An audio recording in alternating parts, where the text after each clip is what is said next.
Today on the Broadway Shuffle, a Texas Tech sports podcast, why it is time to start taking Texas Tech basketball seriously and what to do about these Big 12 referees. That and much more next on the Broadway Shuffle.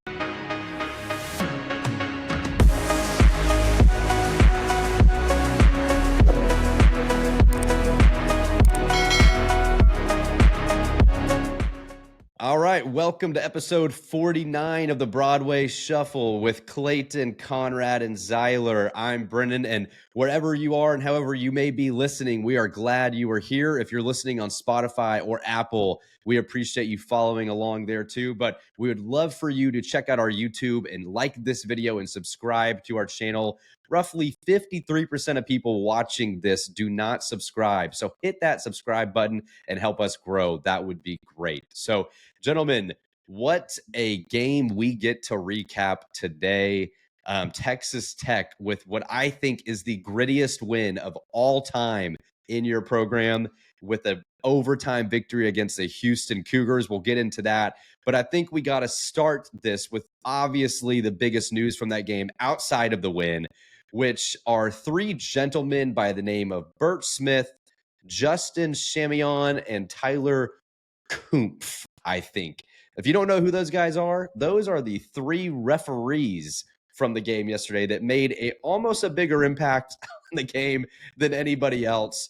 So, Zyler, I'll go to you first, man. First thoughts are initially when you're seeing Toppin nutmeg a dude on accident and get kicked out. What were your initial thoughts on the call, and do you feel like that was one of the worst calls in officiating history? Yeah, okay, so I'm gonna say something after this that's gonna be super nerdy, but let's just talk about it from a visceral fan reaction. That's probably the worst ejection I've ever seen in a basketball game that I was watching. I could understand a flagrant one. Maybe the rules are written where, if there's any contact to that area, incidental or not, that it's considered a flagrant. I get that. To think that movement had any sort of intent or malicious act, I know that's not the exact verbiage for a flagrant two. That was ridiculous. I don't know what they saw. I don't know what they were looking at to see and kind of get that Toppin was doing that. I thought Grant McCaslin was really funny afterwards. I mean, he was obviously very mad. I think he would have gone way more scorched earth if they lost.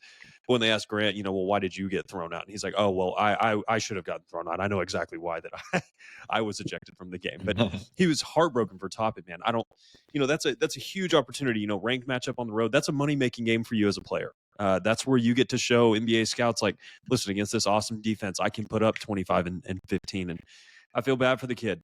That's a terrible call. I don't know why they made that call. It just didn't. It wasn't even one of those questionable things. It just didn't even seem like it had any reason whatsoever. But I want to hear what your thoughts are. Conrad, I'll go to you. Thoughts on that?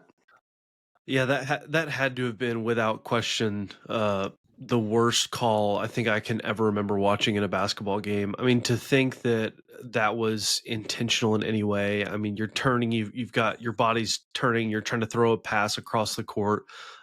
There was no reason. That was, a minute into the game at most. There was no reason. There was nothing, no chirping, no trash talk, nothing like that taking place. And he just throws a pass. I get it. It was, he obviously did kick the guy there. It was not intentional though. That's kind of just what happens when you throw a ball across the court at the velocity that he threw it. But to make that call, I think is inexcusable, to be completely honest. I think it's, I don't understand, and maybe you guys can shed some light on this, or maybe our listeners can in the comments below, but how referees seemingly in all levels, I don't know what the accountability measures are, but it seems like they can just make whatever calls they want and they don't have to answer. Sure, the conference or the league reviews things at the request of the university or the team in question that submits a request. I know Joey's mentioned that doing that for football, but what happens to these guys? Because I think it was pretty obvious, and even the announcers thought that was a terrible call. And we can obviously sit here now looking back on it and be mad about it, but not be as mad as we might have been if we had lost the game.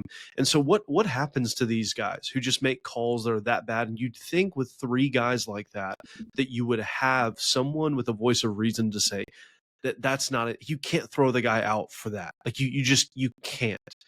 You can't do that. And the fact that they did that, I just think it reflects on the state of Big 12 officiating as a whole. I think it's poor in basketball and football specifically. And I think it's something that the Big 12 has never answered for, to be quite honest. Never will, probably, and will always continue to be a poorly officiated league. And so hopefully that changes, but I'm just not optimistic based on all the things we've seen time and time again. So that's pretty infuriating to me. And I think it is to not only Texas Tech fans, but to all Big 12 fans as well. And just to close my thoughts out, Houston fans complaining about the refs after that, during that game, I have no sympathy for, because we lost one of our two best players for sure, and our head coach on one play a minute into the game. There were some bad calls that we got for sure. I'm not going to debate that, but the reality is we lost our head coach and one of our top two players, and we went super small throughout the game because of that call. So I digress. I was very disappointed in that. I think that I hope it's addressed, but it probably won't be, because the Big 12 never does take accountability for wrong officiating.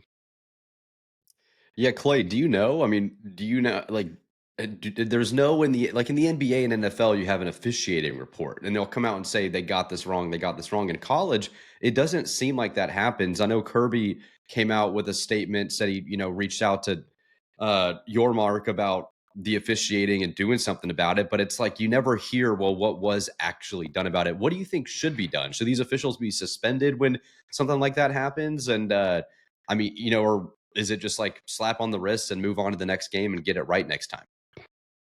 Yeah, that's the that's the tough part, is because, like, what is the actual punishment for this? I guess a 1-game suspension is probably warranted. I feel like if you're gonna eject someone from a game, then it has to be very clear and obvious that they did something with intent to hurt or like to injure another player. I don't think you can leave that up to guess. And it seems weird. I don't even know what the logistics would look like if there was another way, but that it can be up to just 3 guys to, kick a player out of a game in that magnitude. And I don't know. I feel like they just not because of the outcome, but I even kind of felt bad for the Houston players, because, like, if they had won that game, there's already an asterisk on it from the first 3 minutes. It was just a terrible call. I really wanted to see Grant's press conference if we had lost, because I think, Conrad, you're right that he probably would have been a lot more mad had we lost that game. But it was a horrible, horrible call. I hope that this is maybe a turning point on the season, because Grant's talked about how, like, when you watch the Houstons, the Iowa States, they play with an intensity in every single minute, and where every possession matters. And he's wanted our guys to get to that point. And I feel like for this game, you saw that, and not that they haven't been playing that way in previous games, but you saw that every possession matters. They played with a fire that probably they haven't reached previous to this. So hopefully this is a turning point going forward, and not just a 1-game thing. Yeah, a couple thoughts I had on the call originally is, if you're sitting there watching that on replay, how in your mind you go, the guy's clearly getting double teamed. If you just logically try to space it out, you're clearly getting double teamed. He's passing out of a double team. He's jumping midair. A flagrant 2 means that you must have intention to cause harm. Toppin, I don't know if people who are listening haven't really played basketball or haven't, been in that situation, but to be able to split secondly go, let me pass out of the double team and then kick a guy purposely in his area that's going to cause pain is almost impossible. I think that is impossible to have that thought to do that. And it was clear. And so as an official sitting there watching that, just like any of us watching it going, well, he clearly didn't do that on purpose. Let's give him sure, you hit the guy in an area that's not great. Let's give him a flagrant 1, maybe. I don't even think it really warranted that, because it was purely incidental. But to sit there and knowing who that is, have the wherewithal to know this is one of the best players in this game. This game's on ESPN. It's a top 25 matchup. It's a big deal. To just completely say, let's throw him out 4 minutes into the game is asinine. And that is so dumb. Yeah. It was also really strange how they handled it. They didn't even tell Toppin that he's ejected. They didn't tell him at all. He comes out of the huddle. He comes out of the huddle thinking he's back on the floor. Exactly. And he's gone. Did they even announce that they were reviewing that? No. I'm sure they did during the maybe or whatever break. Yeah. But I mean, it just was it's a situation that looks horrible in the league. I appreciate Kirby saying something and immediately putting out a statement, even like, hey, we're going to address this now. But if you're if you're the Big 12, what do you really do? Because you can't, it's like, do you train them to say, hey, do you call a replay center? Do you call, is there a group that you're calling, or are these officials on the floor seeing that on a replay screen and just making the call themselves, which is what is happening now? But I don't think that's the best way to go, because this has been happening, not something this egregious, but the officiating in this league has been horrible across the board, not just for Tech, for most of this season. And that problem needs to be addressed.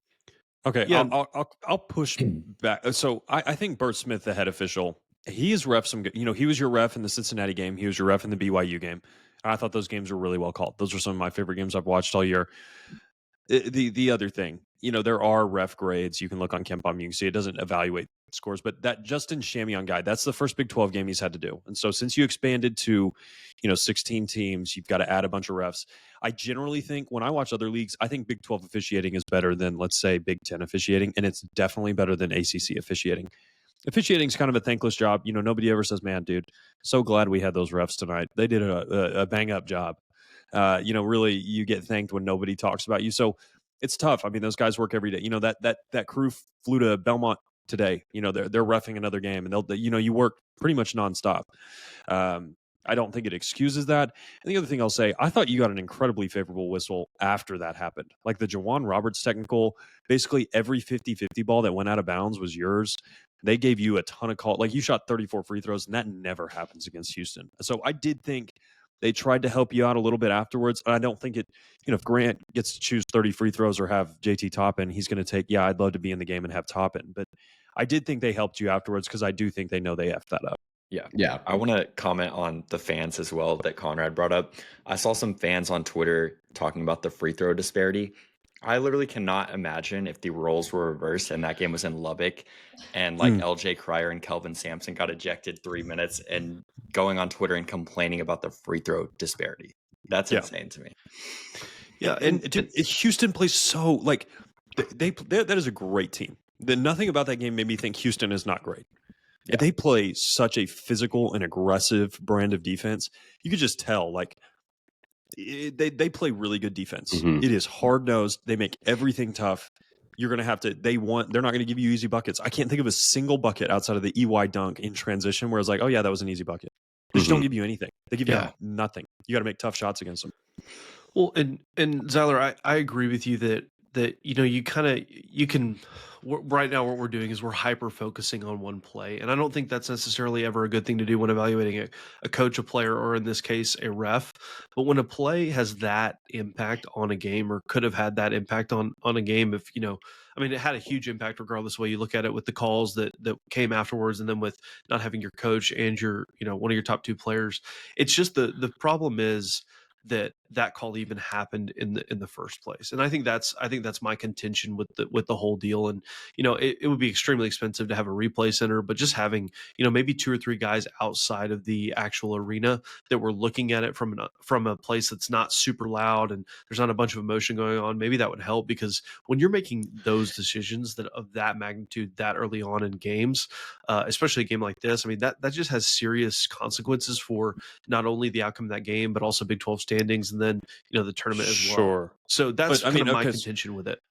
But I mean, logistically, let's think about that. Like, there's already like a referee shortage. Do you have 2 to 3 extra refs that go to every single game to review those calls? There's no way you could do that. No, exactly. No, I agree. I'm saying maybe there's 2 or 3 guys like in one central hub that are reviewing all of the different calls that come in. If there was a call like that, obviously you'd have to do something like that. I'm not necessarily trying to propose a solution. I'm just trying to say what happened was absolutely inexcusable, and there must be something that's done. Maybe we can think about that on a later episode of how to solve the issue. Well, hey, I don't want to. Yeah, go ahead. I was going to say, with all the money flowing through college sports, you'd think they could, maybe build a replay center and have a Dean Blandino or a Mike Pereira or somebody do an actual booth review. Because even in football, we saw in the Arizona State Texas playoff game with the targeting call, it's like, who's making that decision? Who's deciding that isn't targeting? You're across college and refereeing, you're seeing it. And the point I'll make, Z, and then I'll let you go follow up, is like, what if this was the Sweet 16? What if this was the Elite Eight and this was the officiating crew? And that happens in a win or go home game.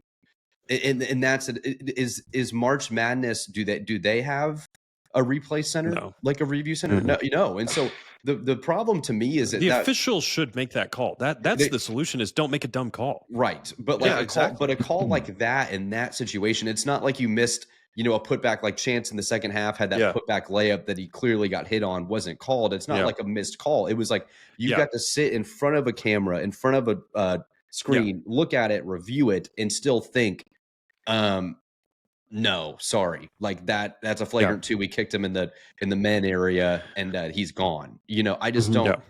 That just doesn't seem like that doesn't fly with me.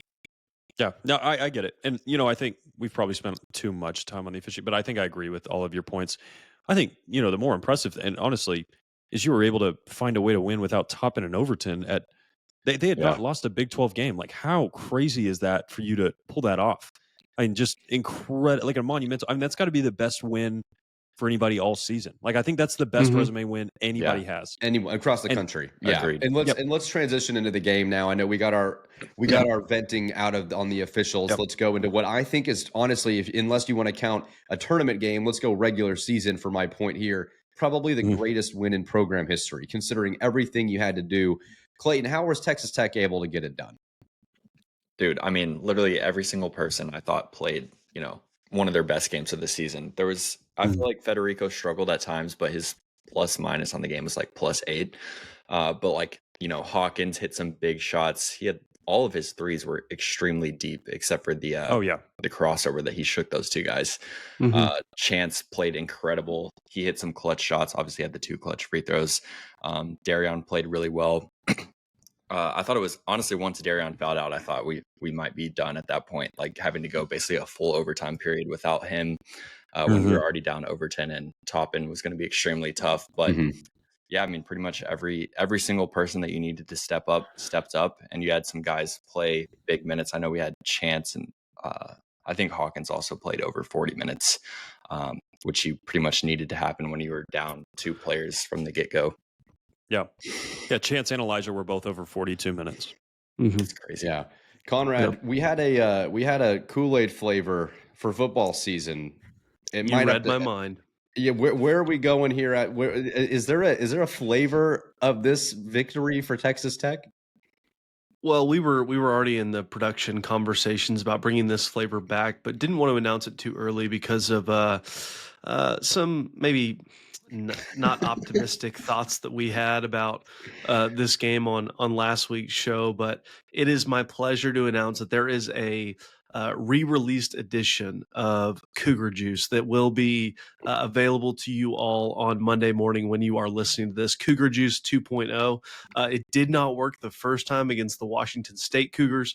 It did work this time against the Houston Cougars. So Cougar Juice 2.0 will be available at Market Street, United Supermarkets, and wherever you purchase your favorite flavored drinks. So you'll be able to get it, and there will be plenty to go around. So Zyler, you can sell the ones that you have, or you can keep it and auction it off to the highest bidder. The OG Cougar Juice 1.0 can be found at my house if you're interested in getting any of that. So we'll put Zyler's address will be in the comments below. Yep. Yeah, well, that'll be great. That'll be great. Well, it's just such a monumental win. I know it's, a win in late January, early February, and you still have so much of your schedule ahead of you, and you're only halfway through. But Z, I mean, to your point, this is arguably the best win of any resume in the country right now. Oh, yeah. And I mean, it's just shocking that you were able to get it done with what you were given so early in the game with the top and ejection. The grit of this team is something that I haven't seen probably since 2019, but I don't even know if that team would have been able to manage. Like if Culver got kicked out of a game and to win a game like this, I mean, this was a phenomenal victory. Yeah, I couldn't believe it. You heard me on the pod earlier. It's like I thought you had almost no chance at winning this game. They hadn't lost a Big 12 home game yet. They were on an 18-game Big 12 winning streak. They'd been beating teams by an average of 25 points at home. And you went in there and not only did it without Toppin, you did it in overtime without Darian Williams and Kevin Overton. You run a 7-ish man rotation and you lost Overton and Toppin. And so you were playing, and you got to give a big shout out to EY, Emily Yalaho. I mean, I don't think he played well. You know, I don't know that it's, you know, yeah, dude, you've earned yourself 20 minutes a game. But dude stepped up when he hasn't been playing at all. Stayed ready, was in with the game plan. And they started picking on him a lot in the second half. But I thought he gave you great minutes. You couldn't have done that without him. And I thought that was a big effort from him to, you know, get in there, get rebounds. I was just really impressed by that, man. That's what, and Grant said that about Kerwin too. You know, Kerwin's not playing as much as he probably wanted to. And he's like, after the TCU game, or I forget what game it was, one of the Big 12 games when he didn't play a lot, he's like, I'm leaving the gym and Kerwin's out there by himself just getting shots up. And it's like, dude, that's really impressive. Guys continuing to work that hard. I credit the coaching staff and I credit those players just staying ready. You never know when your number's going to get called. Dude, yeah, Kerwin Walden. I mean, the 2 threes he hit in the second half, it was just like, boom, catch and shoot, quick, not even thinking about it, unconscious shooting. It's great to have a guy like that on your team. And we I know we maybe expected more of him, but to see him do it on a big stage where you absolutely had to have it was huge. Clayton, I want to go to you with this question. This team, you know, we've talked about kind of their rise. They're obviously on a 6-game win streak in conference. They're undefeated on the road. I'm going to overreact a little bit here, and I want you to answer the question. Is this a Final Four or bust season for Texas Tech? I can't get there quite yet, and that's not anything to slight this team, but there's genuinely like maybe 3 to 4 teams that I think would have that view on the season. And you know, it is tough because, you know, if Darion hits the shot against St. Joe's and then we shoot free throws against Iowa State, we probably would be in contention for a 1 seed, and then maybe you can put that label on it. But, you know, with the fact that we're probably going to be, you know, at best a 3 seed, I don't know that you can say like the season's a failure if you don't reach the Final Four. That being said, I do think we have a shot to make the Final Four. I genuinely think we're one of the, you know, 8 to 10 best teams in America. And I don't even know that we've played like our best ball yet in terms of a whole, you know, rotation, playing well at the same time for a long stretch of time. You know, hopefully we're peaking right now. But I can't say that, you know, the season's a failure if you know, get knocked out in the Sweet 16. That's fair. I just watch this team, Z, and it's like, man, to Clayton's point, you haven't really had D5, Toppin, Chance, Elijah all play their best basketball at the same time. I mean, even Toppin didn't play against A&M. He doesn't play against Houston. You could have, you know, you don't really get a healthy D5 when he's sitting out of a game. And I mean, he's still kind of coming back on the ankle. Kevin Overton wasn't able to play. I mean, this team, when they could be at full strength, has to be, to Clayton's point, one of the top 10 scariest teams. Like, I would not want to face this team in March. Oh yeah. I mean, you are so lethal on offense. You can, you can absolutely obliterate teams from behind the arc. And Houston, you know, I thought, and that's the other thing that's really impressive. I don't think this was a game where you caught like a bad, really fluky Houston performance at home. Like, that's like the most points they've scored almost all year. And you were able to go toe to toe with them, down players, down your head coach. Like, you know, I look at the box score, you know, they shot 36% from 3, 48% from 2, you know, 66% from the free throw line. It's not good, but it was 1.14 points per possession. That's still like, very good. I think the underrated thing that we haven't talked about is I think you had 9 turnovers in the first half and Houston was killing you on that. And you ended the game with 13 and they had 12. You know, if you're -1 on the turnover margin against Houston, that is excellent. You'd sign up for that immediately. I just can't talk enough about how impressive that win was. A couple other things that stood out to me: the Elijah Hawkins like jab step 3 on LJ Cryer, nastiest move of the whole season. That was unbelievable.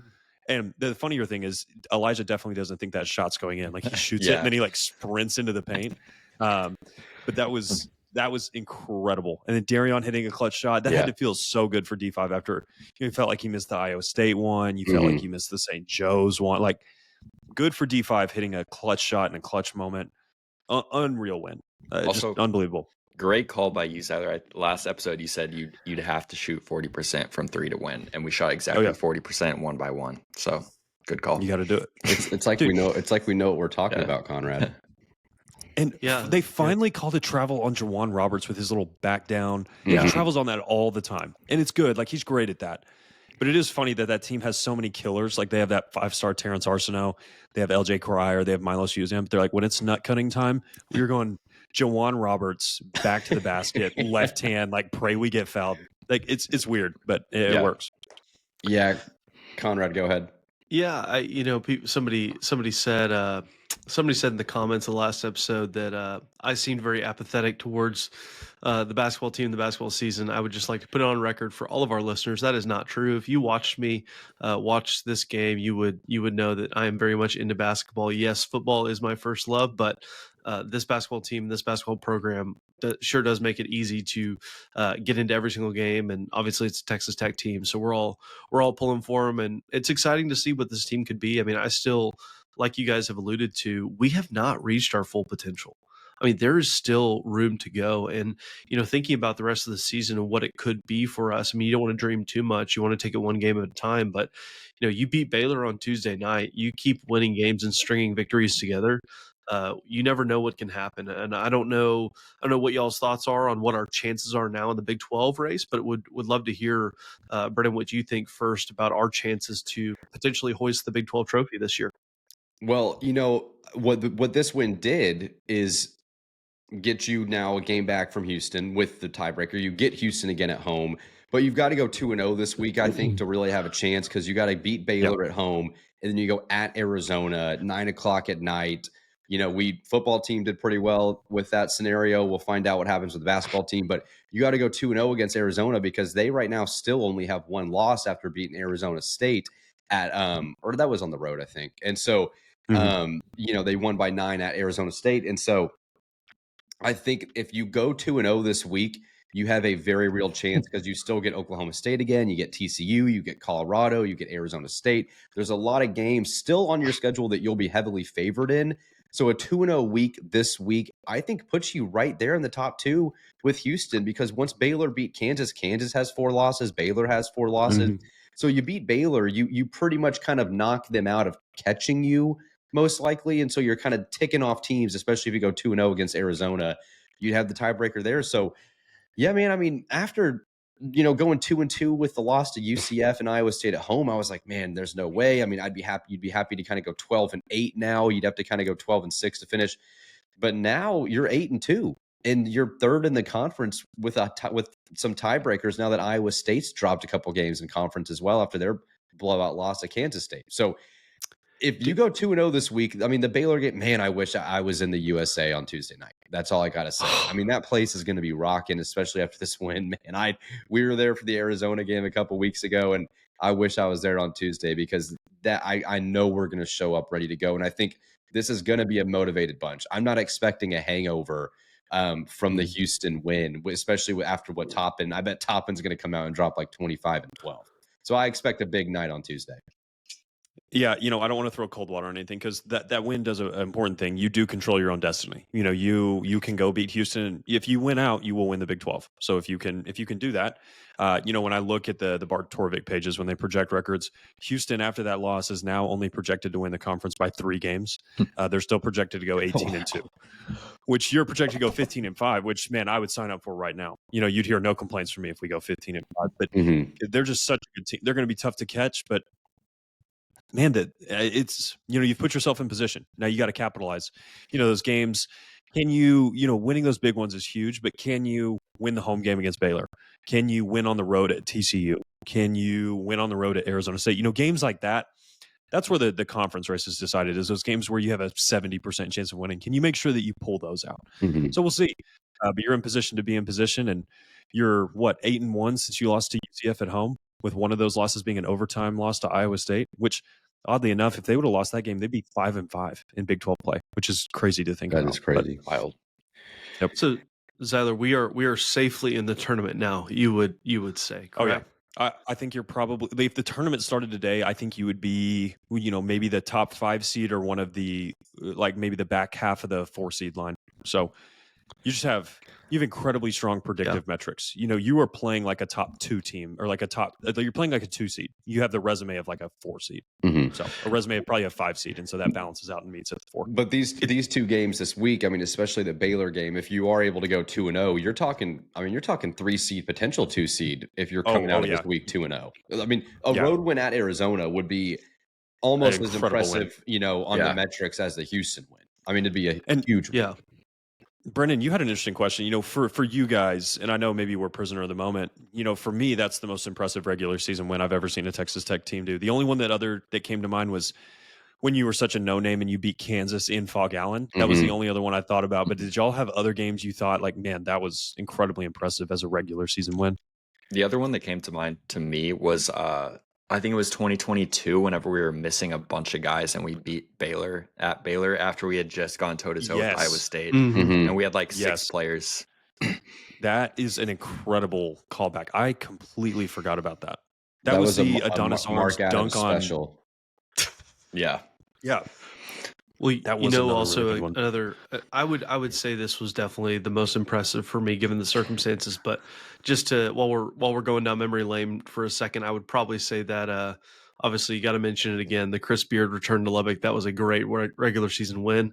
Doesn't rival this one in terms of impressiveness, but that was a good Texas team, and so we'll see. But that was an amazing win. While we're looking back at good wins, emotionally, I don't think anything will come close to that one. I think what this win represents to me outside of the game is why it's so impressive. Because what this showed me is that this team can beat anybody, and they believe they can beat anybody with anyone that's on the floor, whether it's subbing in EY and Federico and not having Toppin and not having KO and getting in foul trouble and losing D5 in overtime.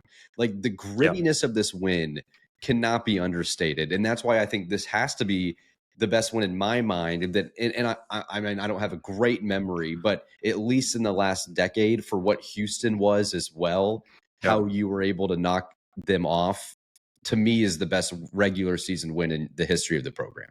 And, you know, another guy we haven't shouted out, you know, Jeff Linder. What a benefit having a former, you know, group of 5 head coach just sitting on your bench ready to take over. It's like, that's not an assistant. That's not your run-of-the-mill assistant. That guy's coached a ton of basketball games. I thought that was a huge advantage. I thought he coached the game really well. They made great adjustments.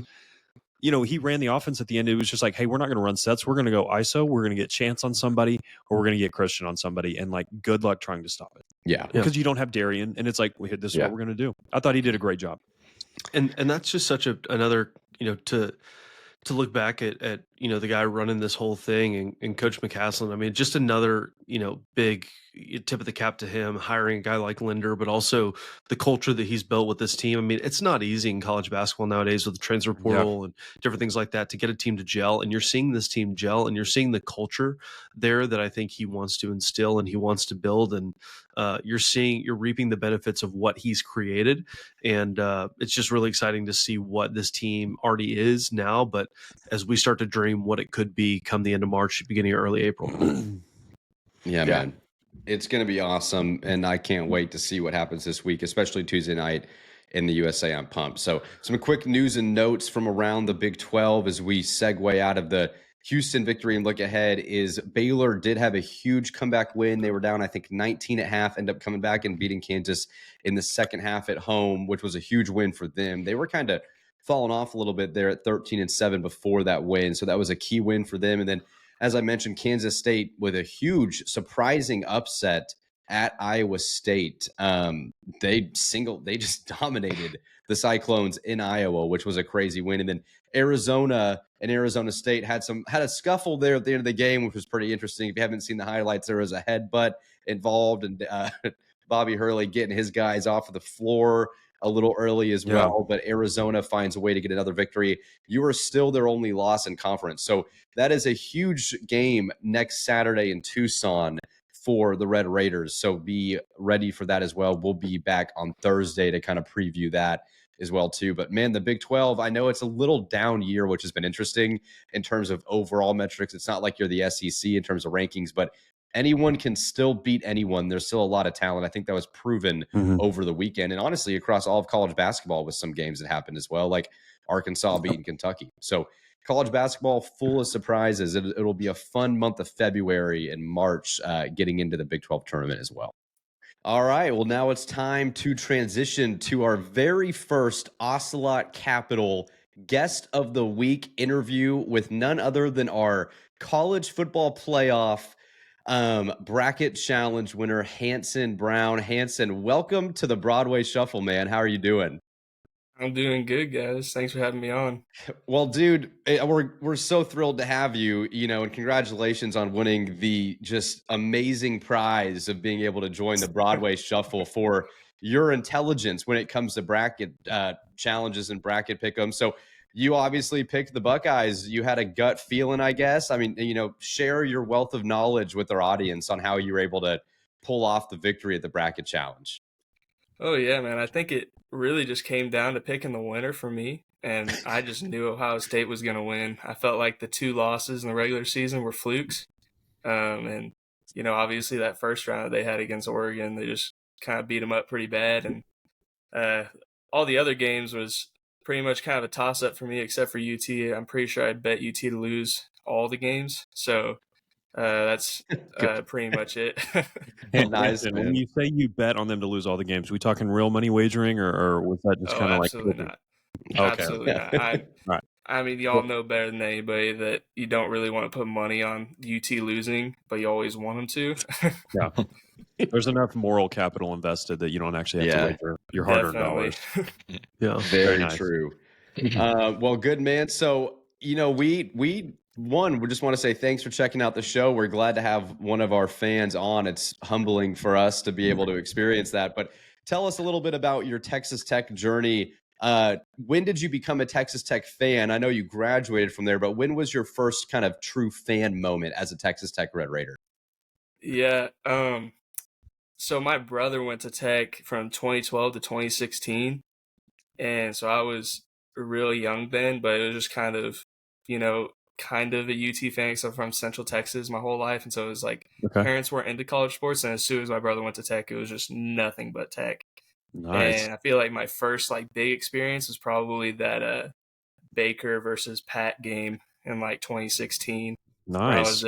I was at home watching it. And I could hear the obscene chants from the student section on the TV.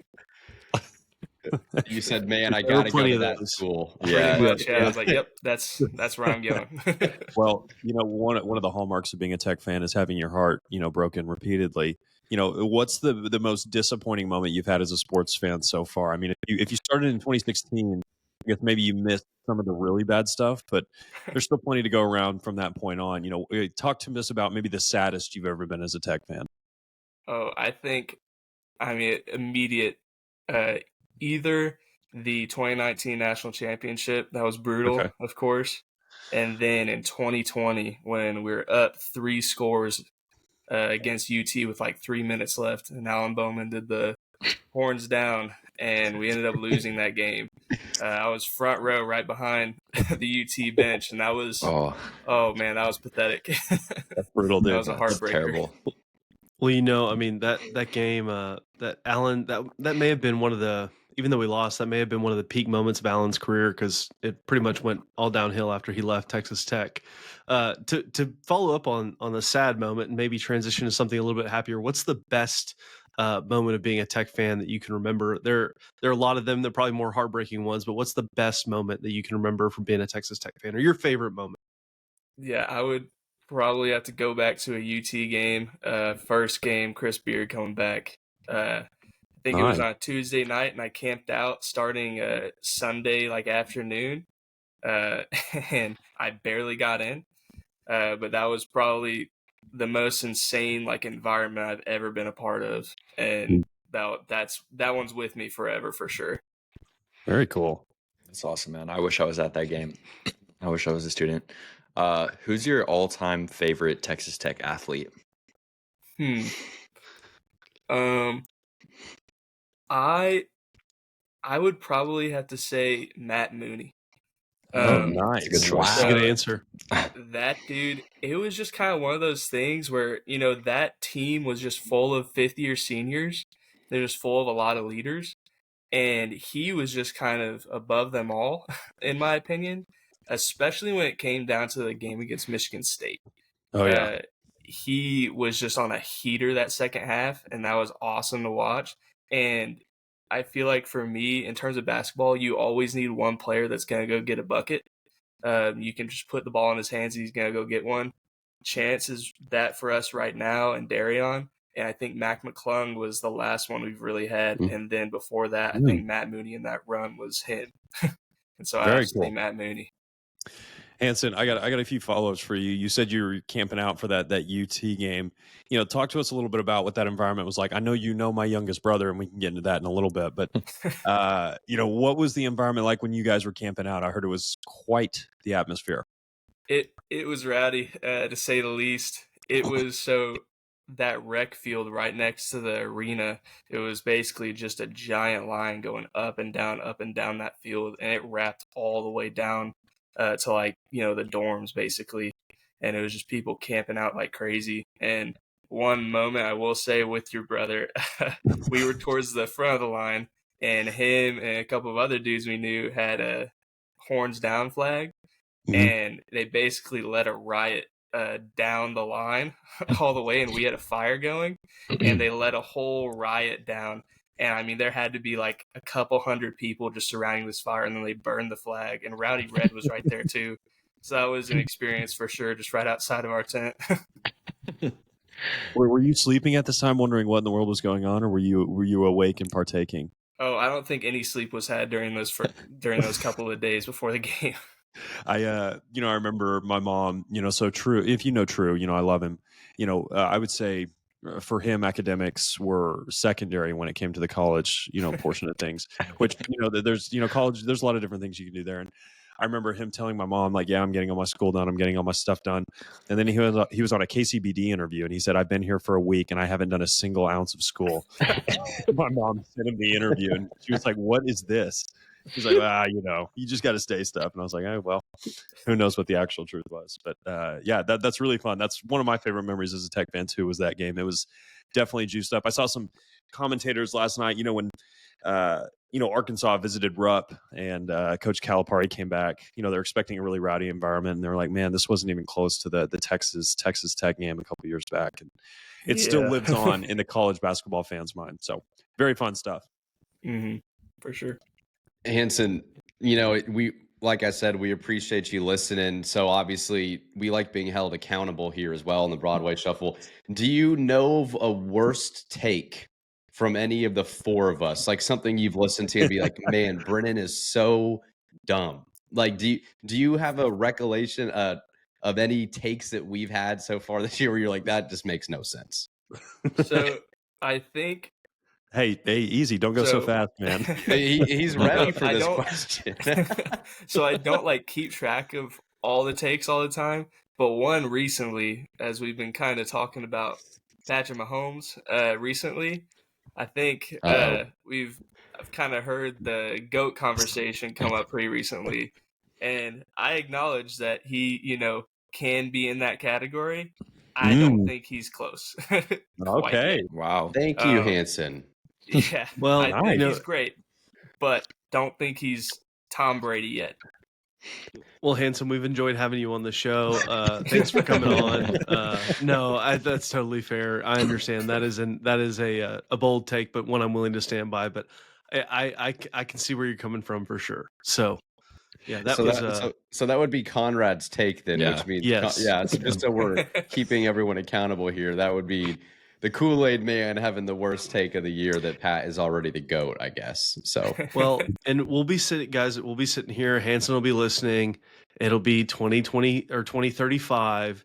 He'll have 8 Super Bowls, and I'll be sitting here vindicated every single episode. Our podcast will have 3 or 4 Emmys by then too. yeah, That's a Absolutely. great point. yeah, we'll be competing with ESPYs Inside the NBA. Yeah.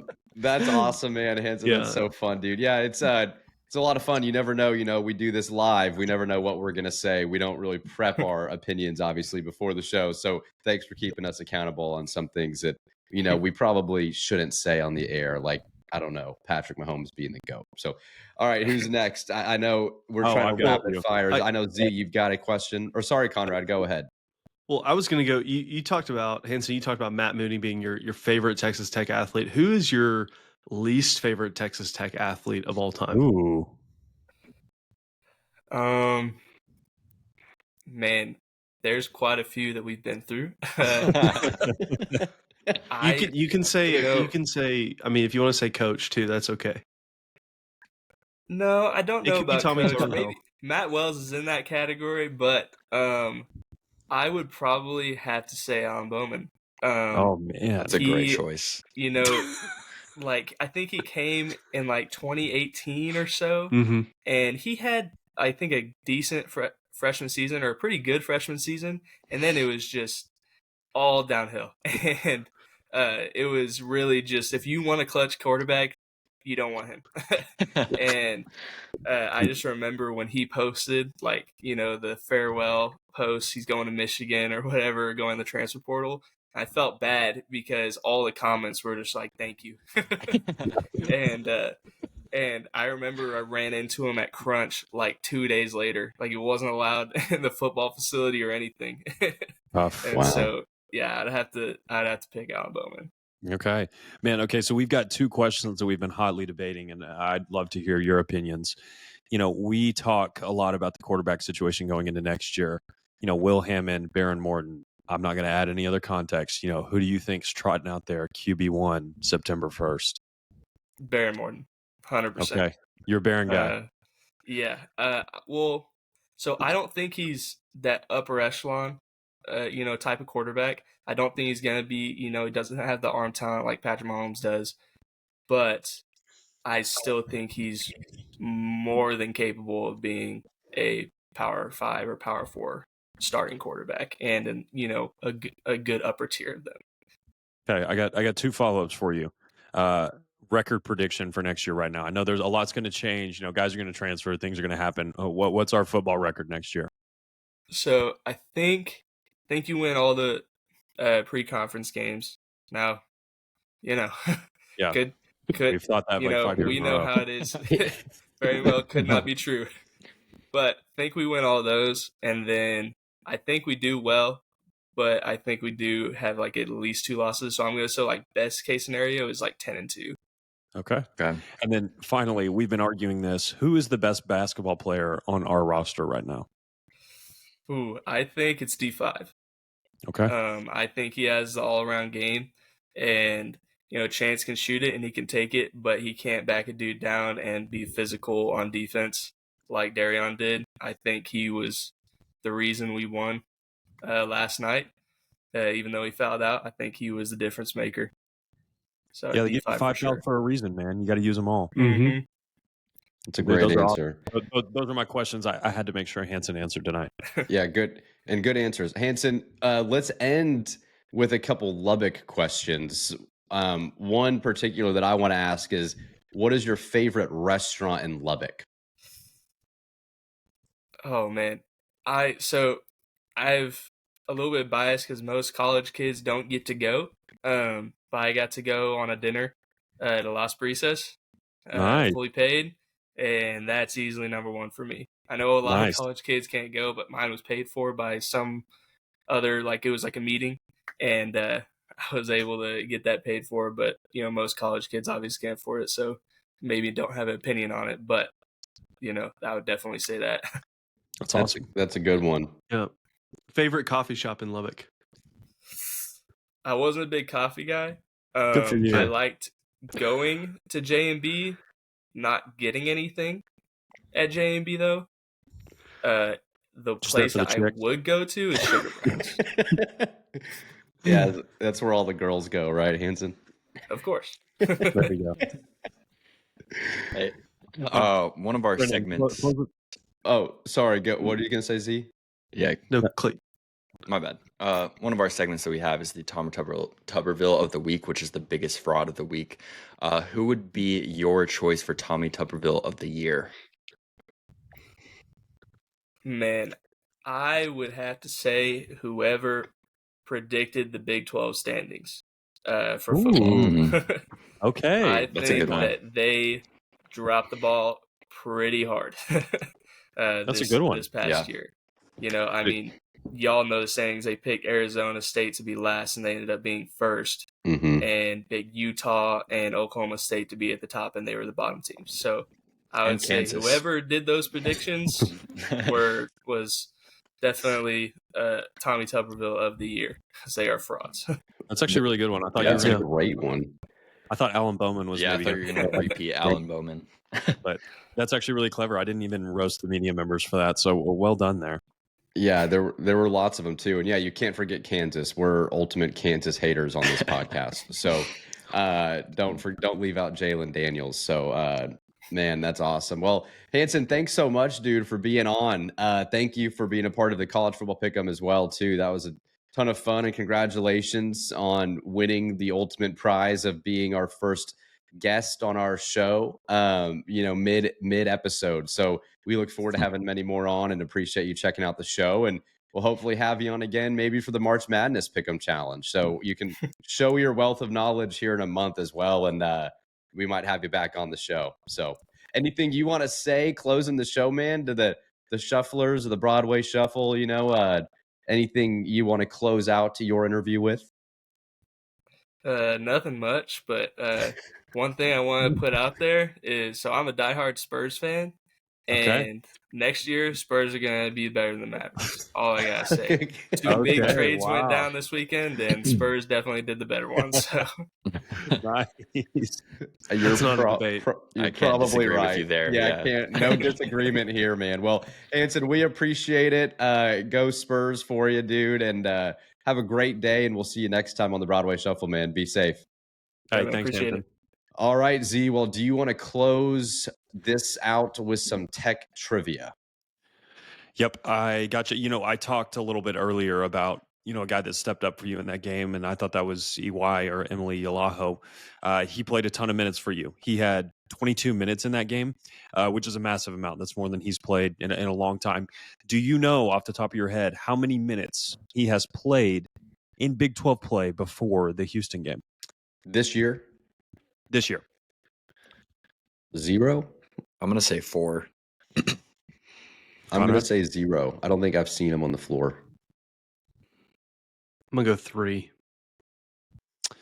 Conrad, correct answer. He had 3 minutes Let's total before go. he played in that game. Let's go. Yeah, two in the Utah game, and then he briefly came into the Arizona game, and then walked into the Houston game and played 22 minutes, 4 points, 4 rebounds, 2 assists. You'll take it. So Great question, man. Good for EY. Proud of him. I thought he made some plays defensively when he needed to. So great effort on his part. So, all right, guys. Well, we will be back on. Oh wait, one final thing I must mention as we close the show is if you're from Dallas, and if you're from Dallas Fort Worth, and you happen to be a basketball fan, may you grieve emotionally, however you must grieve for Luka Doncic playing on the Lakers. I'd be remiss if I did not mention that on the podcast. I know it's one of the craziest news in sports history. So having a sports podcast, I know we're Texas Tech specific, but couldn't let the episode end without at least acknowledging the craziness that transpired late Saturday night for the DFW sports fans like myself. So pretty crazy. Thank you for checking out the show. If you haven't already, please like the video and subscribe to the channel so you never miss an episode, and you can follow along on Spotify and Apple as well. So for Conrad, Clayton, and Zyler, we'll be back on Thursday. Shufflers, have a great week. Wreck 'em Tech, and we'll see you guys on Thursday.